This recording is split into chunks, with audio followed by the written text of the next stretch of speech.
Well, Japanese shares ended their record-smashing winning streak on Wednesday, suffering a loss for the first time in October. Chinese stocks closed higher after President Xi Jinping was appointed to another 5-year term as the country's leader. The Nikkei stock average ended down 0.5% at 21,707.62. The Nikkei had been up for 16 straight sessions through Tuesday, having not logged a day down so far this month.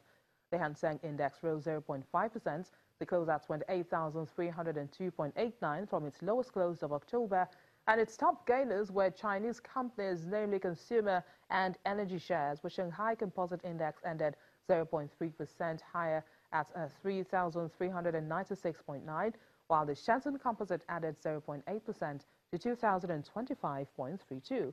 While elsewhere in the region, South Korea's Kospi rose 0.1%.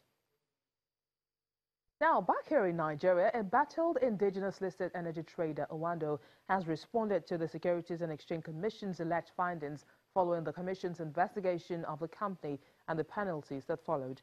Owando describes the SEC's directive as illegal, invalid, and calculated to prejudice the business of the company. Well, the company has obtained a court order in Lagos to hold the suspension of trading on its shares and a planned forensic audit investigation announced last week by the Securities and Exchange Commission.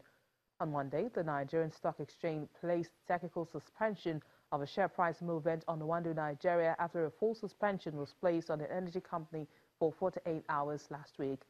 The GSE Group in South Africa has also placed Owando Nigeria on suspension on its trading board in Johannesburg. Nigeria Securities Commission has accused Owando Nigeria of breaching provisions of the Investment and Securities Act of 2007 in matters relating to insider trading, discrepancies in ownership structure, falsified accounting, and irregular third-party transactions, among other allegations. A group of 4 West African presidents are taking steps to accelerate the creation of a shared currency for the 15-country ECOWAS bloc by 2020. The future currency, whose name is yet to be determined, would replace the dominant CFA franc introduced by former colonial power France in 1945 and whose treasury still backs it. The countries are Togo, Ghana, Niger, and Ivory Coast, who form part of a task force on the envisaged currency. But Nigeria's President Muhammadu Buhari has called for caution, citing difficulties in the Eurozone.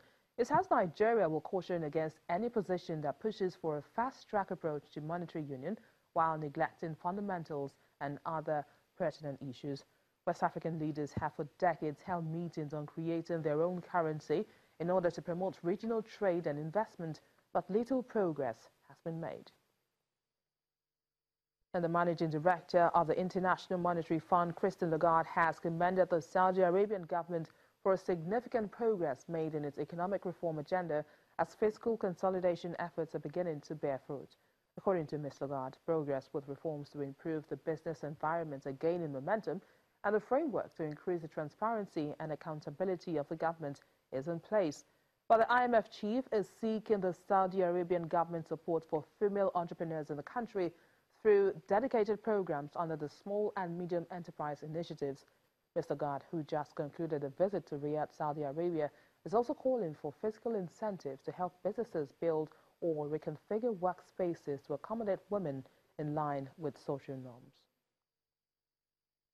A 50-50 joint venture between the Namibian government and Anglo-American diamond unit De Beers plans to close 4 mines by 2022 in the southern African country. The mines affected the Elizabeth Bay mine, which will be shut down at the end of 2018, De Beers at the end of 2019, Sandilands Drift in 2020, and the main one, Southern Coastal, in 2022. NAMDEB spokesperson Pauline Thomas is yet to comment on the issue. Diamonds have been for decades very important to the Namibian economy as they generate 20% of its foreign export earnings. In June, De Beers launched the world's largest diamond exploration ship to operate off the coast of Namibia as a diamond producer looks for higher value gemstones, as many of the major onshore deposits have now been depleted. Business Incorporated returns in just a moment. Do stay with us.